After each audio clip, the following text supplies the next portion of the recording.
오늘은 구약성경 728쪽 느헤미야 3장 말씀 보겠습니다. 느헤미야 3장 1절부터 11절까지입니다. 구약성경 느헤미야 3장 1절부터 11절까지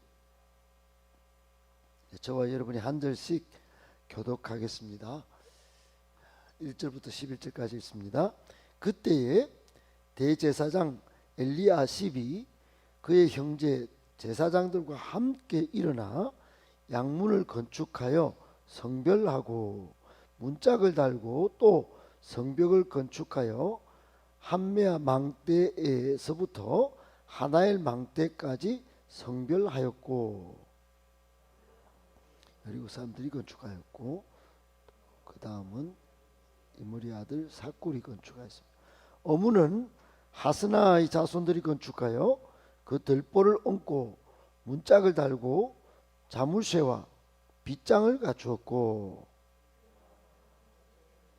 우리의 아들 무레모시 중수, 그 다음은 무세스 아발이 손자 베레가의 아들 무술람이 중수, 그 다음은 바나의 아들 사독이 중수, 그 다음은 드고아 사람들이 중수하였으나 그 귀족들은 그들의 주인들의 공사를 분담하지 아니하였으며,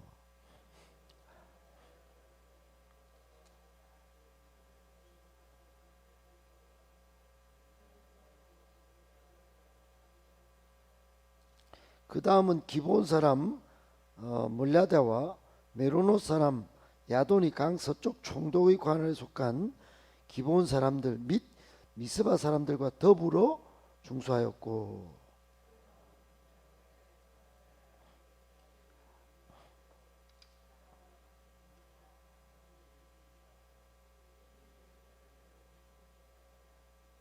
그 다음은 예루살렘 지방의 절반을 다스리는 후르의 아들 르바야가 중수하였고,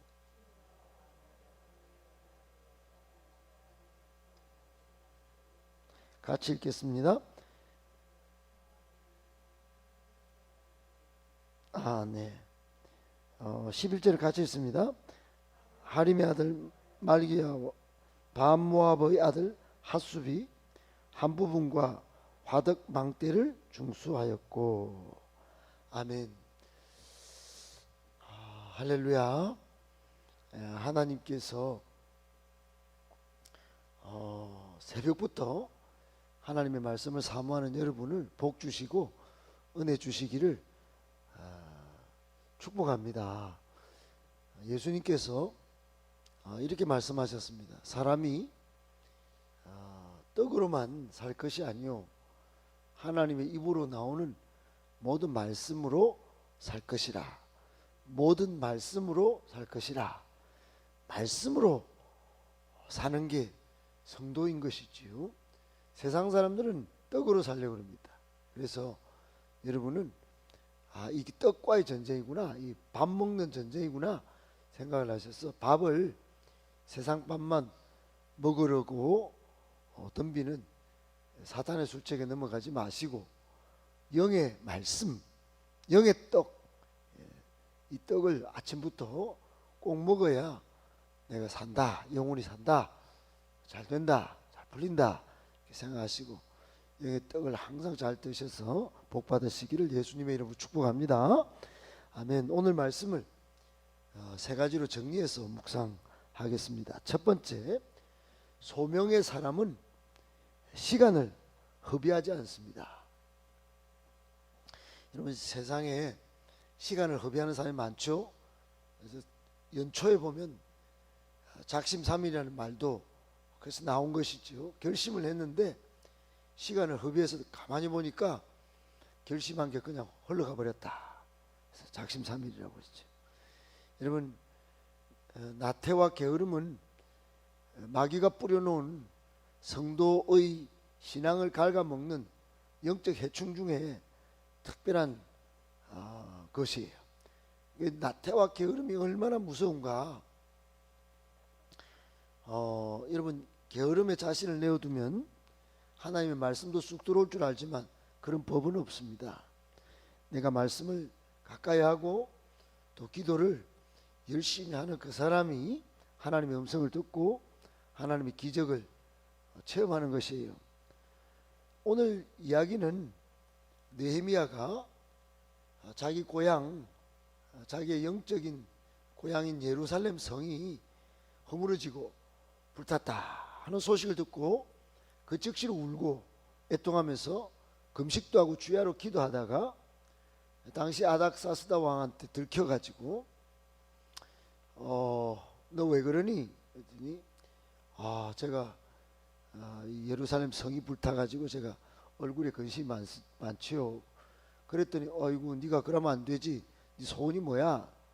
예, 제가 고향 좀 다녀와서 고향 교회가 지금 물이 새고 바람이 숭숭 들어옵니다. 제가 예루살렘 성을 좀 건축하고 돌아올까 하는데 좀 왕이 허락해 주십시오. 그랬더니 이게 이 놀라운 일이 벌어져서 왕이 당시에 제국의 군대 장관을 국방부 장관을 붙여주고 마병 전차부대를 같이 붙여줬어요. 왕의 조서도 다 꾸며가지고 방해 세력이 없도록 건축자재를 다 공급받도록 그런 조서를 가지고 이제 예루살렘 성에 도착한 겁니다. 2장 11절에 도착을 했는데 느헤미야가요 여러분 3일 딱 쉬고 예루살렘 성 탐사를 시작했습니다. 여러분 바벨론의 수도 수산성에서 예루살렘 성까지 무려 3개월이 걸리는 그런 긴 거리입니다. 제가 서울이나 다른 데를 한번 다녀오면은 몸이 축이 팍 납니다. 많이 피곤하고 하물며 하루 만에 긴 거리를 갔다 오면 이렇게 몸이 반응을 보이는데 석 달 동안 탁탁탁탁탁 하루도 쉬지 않고 예루살렘 성에 와서 딱 3일 쉬고 예루살렘 성을 탐사를 시작한 느헤미야. 왜 그랬을까요? 왜 그렇게 3일 만에 활동을 시작했을까요? 이게 분명한 목적이 있었기 때문에 그렇습니다. 이거를 콜링, 하나님의 콜링, 소명이다 그러는 겁니다. 하나님의 부르심을 받아서 예루살렘 성을 빨리 건축해야 내 백성이 지금 외부의 공격도 받지 않고 안전하게 살 수 있다. 이게 내가 이때 수많은 사람이 있겠지만 나를 하나님이 이 때를 따라 불렀다. 분명한 목적이 있어서 한시바삐 성을 건축해야 되겠다. 이런 생각이 든 겁니다. 이거를 소명이다 그래요. 소명의식. 여러분 우리 중에 시간을 낭비하고 게으른과 나태에 자기 몸을 던져버린 사람이 있어요. 대학생 중에는 방학이 오자마자 훅 늘어져 버립니다. 그런 친구들은 소명의식이 없기 때문에 그래요. 공부에 그냥 지쳐 찌들다가 하나님의 소명 까먹고 방학은 공부 안 해도 되는 시간으로 인생을 낭비하는 것이죠. 그러나 반대로 소명이 확인된 사람은 여러분 여름에도 불꽃 인생을 살아가는 것이 내가 달아 없어질지언정 녹슨 인생이 되지 않으리라 그러는 거예요. 제가요 저도 정권에서 다닐 때도 열심히 살았지만은 하나님의 소명을 받고 나서는 영혼이 보이면 그냥 달려갑니다. 전화를 합니다. 그리고는 불꽃 인생을 살 수밖에 없는 거예요. 하나님 앞에 부름을 받았는데 한 영혼을 건지기 위하여 하나님께서 부르시고 또 이때는 행복한 교회를 부르셔서 사역하게 하셨습니다. 사랑하는 여러분, 하나님의 소명을 여러분 깨닫기 바랍니다. 하나님 여러분을 부르신 분명 목적이 있어요. 우리 행복한 교회는 2022년부터 정말 한 건강한 성도를 세우고 또 한 건강한 교회를 세우는 세계 비전 두 날개 프로세스, 이게 하나님의 소명이라고 생각해요. 정말로 건강한 성도, 건강한 교회를 세우는 게 하나님의 꿈이기 때문에 강력한 훈련, 강력한 모임을 요청하고 계신 것이죠. 여러분 이 소명을 깨닫고 우리 같이 달아 없어질지언정 녹슨 인생이 되지 않으리라 결단을 같이 저와 함께 하시고 시간을 허비하지 않는 복된 성도 다 되시기를 예수님의 이름으로 축복합니다. 아멘. 두 번째, 공동체 전체가 합력하면 위대한 성취를 맛봅니다. 여러분 우리 나라의 역사를 보면 위기의 순간이 참 많았습니다. 세계 역사 가운데 유대인과 우리나라가 국난을 제일 많이 겪은 나라로 알려져 있습니다. 임진왜란 때, 6.25 전쟁 때, 그리고 최근에는 IMF 위기 때, 여러분 어떻게 넘겼습니까? 임진왜란 때는 행주치마를 둘러쓴 여인들이 돌을 던졌어. 그리고 종교인들이 다, 스님들도 막 낫을 들고, 그리고 여러분 6.25 전쟁 때는 참 사람들이 막 나서서 여러분 같이 힘을 모으고, 그리고 IMF 때는 금부치는 집에서 다 가져와서 IMF를 극복했지요. 이게 공동체 국난 극복의 힘인 것입니다. 함께 합심하고 마음을 같이 했다는 거죠. 합력하고 힘을 합쳤다는 것이지요. 여러분 위기 탈출, 우리 대한민국은 참 세계 역사에 유례없는 특유의 합심 정신이 있습니다.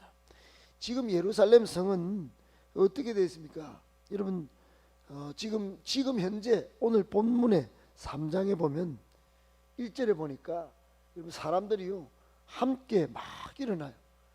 직급이 상관없어요. 제사장도, 그리고 저 밑에 보면 다른 나라 사람들도, 물론 5절에 보면 귀족들은 같이 일을 안 하는 그런 일도 있었습니다. 순서대로 순서를 맡아서 질서 있게. 그 밑에 6, 7절에 보면 뭐와 더불어. 여러분 더불어라는 표현은 힘을 합쳤다는 거예요. 그런 표현이에요. 사랑하는 여러분, 교회나 가정이나 나라나요 다 힘을 합치는 게 중요해요. 힘을 합치는 사람이 있고 힘을 빼는 사람이 있어요. 힘을 빼는 사람은 위대한 성취를 그냥 안 보고 자기만 보고 가겠다는 거예요. 힘을 합치는 사람이 있습니다. 같이 기도하고 어려운 일에는 조그만이라도 돕고. 여러분 위대한 성취를 맛보는 사람은 힘을 합친 사람이에요. 우리 교회도 많은 사람이 옛날에 떠났어요. 떠난 사람은 지금 이 위대한 성취를 못 보는 거예요. 앞으로도 마찬가지입니다. 사랑하는 여러분, 우리는 제대로 힘을 합치고 마음을 합하여 하나님이 정말로 위대한 일을 베푸시는지 안 베푸시는지 한번 같이 경험해 보실 수 있기를, 그렇게 마음을 같이 하여 힘을 합칠 수 있는 은혜가 여러분과 저에게 있기를 예수님의 이름으로 축복합니다. 아멘. 마지막 세 번째, 교회와 성도는 건축하는 신앙 자세가 필요합니다. 매우 중요합니다. 여러분 오늘 본문에 가장 많이 등장하는 단어가 중수하였다는 거예요. 중수하였다는 말은 건물을 고치고 또 건물을 새로 이렇게 만드는 일을 중수라 그럽니다. 여러분 지도자의 지시를 따라서 모두 함께 협력하고 건축하는 그런 사람들이 오늘 이야기가 쭉 적혀 있습니다.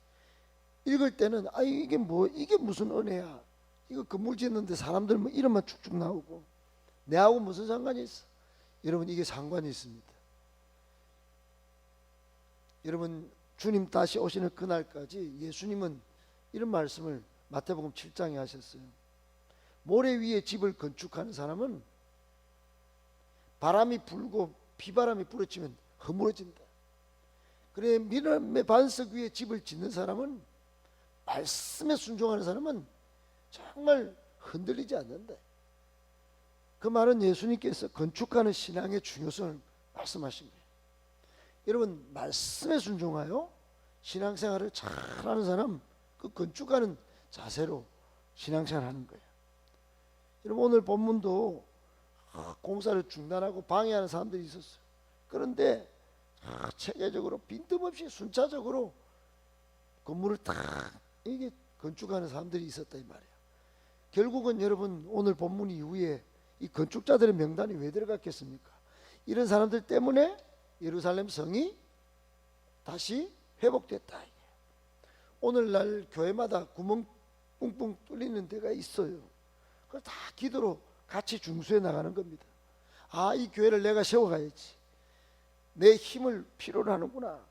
그러고는 힘을 쏟고 땀을 흘리고 수고하고 눈물의 기도를 하나님께 드리고 이런 건축하는 신앙이 있을 때 여러분 교회가 믿음의 반석 위에 든든히 서가는 것입니다. 여러분의 인생도 마찬가지예요. 처음부터 완벽한 신앙이 어디 있어요? 그러나 내가 말씀을 듣고 말씀을 섭취하고 한 말씀 한 말씀 머리부터 가슴까지 쭉 내려가서 뜨겁게 만들 때 여러분 내 인생은 믿음의 반석 위에 세우는 신앙이 되는 것이 어떤 비바람이 몰아쳐도 흔들리지 않는 하나님의 말씀의 사람이 되는 것입니다. 꼭 기억하시고 건축하는 신앙 자세, 교회도 필요하고 성도도 필요하다는 사실 기억하고 항상 말씀으로 내 인생을 또 말씀으로 이 교회를 기도와 눈물로 공동체를 잘 건축해 나가는 복된 하나님의 일꾼